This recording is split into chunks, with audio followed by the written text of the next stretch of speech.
Welcome friends. இன்றைக்கி நம்ம ரெட்டோ ரெசிபீஸில் ஸ்ரீராம நவமி அன்னைக்கு பண்ணக்கூடிய ரொம்ப எளிமையான 3 பிரசாதங்கள் தான் பார்க்க போகிறோம். வாங்க பார்க்கலாம். நம்ம சேனலை புதுசாக பார்க்குறீங்கன்னா சப்ஸ்கிரைப் பண்ணிக்கோங்க. பக்கத்தில் இருக்க பெல் பட்டனையும் மறக்காமல் ஆன் பண்ணிக்கோங்க. அப்போ எல்லா உங்கள் நோட்டிஃபிகேஷனுக்கு வந்து சேரும். முதல்ல நீர்மோர் எப்படி பண்ணுறதுன்னு பார்க்கலாம். இந்த சீசனுக்கும் ரொம்ப பொருத்தமாக இருக்கும். 1 கப் புளிக்காத கட்டி தயிராக எடுத்துக்கோங்க. கொஞ்சம் புளிப்பாக இருந்தாலும் ரொம்ப நேரம் வச்சுக்க முடியாது. காய்ச்சி ஆறின பால் 1/4 கப் எடுத்திருக்கேன். கொஞ்சம் பால் சேர்த்தா நல்லாயிருக்கும். அரைக்கிறதுக்கு சீரகம், கொஞ்சம் பச்சை மிளகாய், உப்பு, கொத்தமல்லி, 4 வெந்தயம்.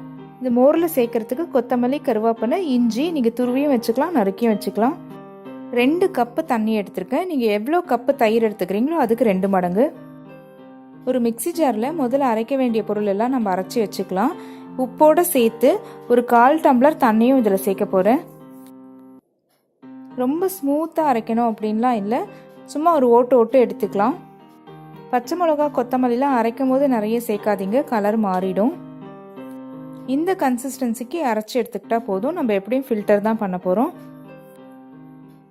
அரைச்ச இதோட 1 கப் தயிரையும் சேர்த்துடலாம். நீங்கள் எந்த அளவு எடுத்து வச்சுருக்கீங்களோ அதை சேர்த்துருங்க. அதிகமான அளவுனா 2 வாட்டியாக நீங்கள் மிக்சியை அரைச்சி எடுத்துக்கலாம். எடுத்து வச்சுருக்க பாலையும் சேர்த்துக்கலாம். அதை ஒரே ஒரு வாட்டி ஓட்டிட்டு நான் இதை வந்து ஃபில்டர் பண்ணி எடுத்துக்கிறேன். கலர் மாறவே இல்லை பாருங்கள், அதே மாதிரி இருக்குது. ஆனால் அந்த டேஸ்டெல்லாம் இறங்கியிருக்கும். எடுத்து வச்ச தண்ணியையும் அந்த மிக்சி ஜாரை வாஷ் பண்ணி இதில் சேர்த்துட்டேன்.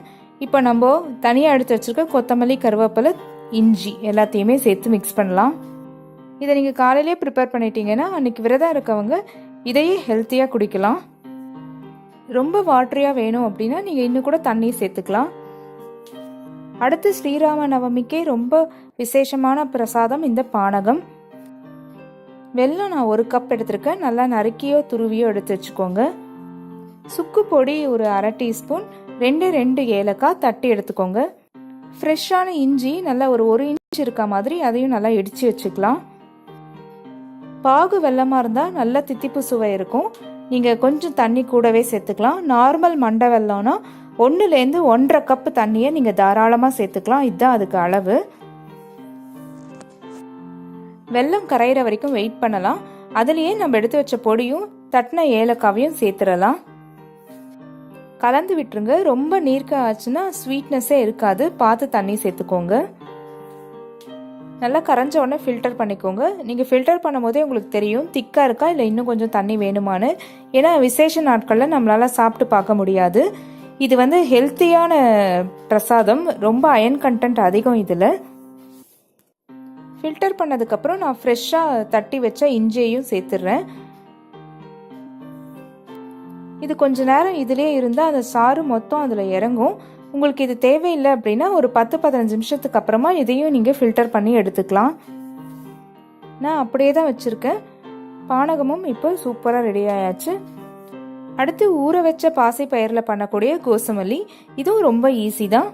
நான் 1 கப் பாசி பருப்பு கரெக்டாக முழுகிற அளவுக்கு தண்ணி சேர்த்து 3/4 மணி நேரம் ஊற வச்சேன். தேவையான அளவு உப்பு, கொஞ்சம் எலுமிச்சை சாறு. இது கூட சேர்க்கறதுக்கு துருவன தேங்காய் 2 டேபிள் ஸ்பூன், கொஞ்சம் பச்சை மிளகா, கொஞ்சம் கொத்தமல்லி, மாங்காவை சின்னதாக நறுக்கி எடுத்துக்கோங்க 1 டேபிள் ஸ்பூன். அப்புறம் வெள்ளரிக்காய், ஒரு ஃபுல் வெள்ளரிக்காய் எடுத்துக்கோங்க நறுக்கி. ஊற வச்ச பருப்பை நல்லா வடிய போட்டு எடுத்துக்கோங்க. அதில் இப்போ ஒன்றா நம்ம கட் பண்ணது எல்லாத்தையுமே சேர்த்துடலாம். வெள்ளரிக்காய் இது ரொம்ப ஹெல்த்தியும் கூடங்க.